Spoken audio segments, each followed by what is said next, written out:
हे सगळे मावळे आलेले आहेत।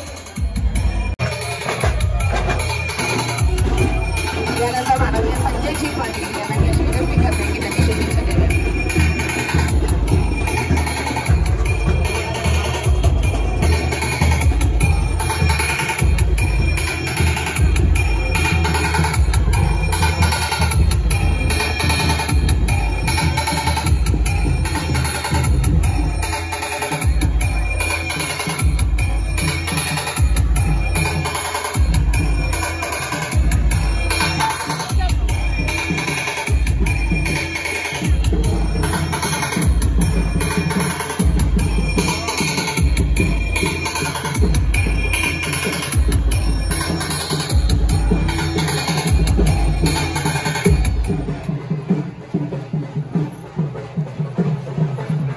छत्रपती प्रतिष्ठानतर्फे आज स्वराज्याचे संस्थापक छत्रपती श्री शिवाजी महाराज यांच्या जयंतीचा अतिशय भव्य असा हा कार्यक्रम या ठिकाणी संपन्न होत आहे।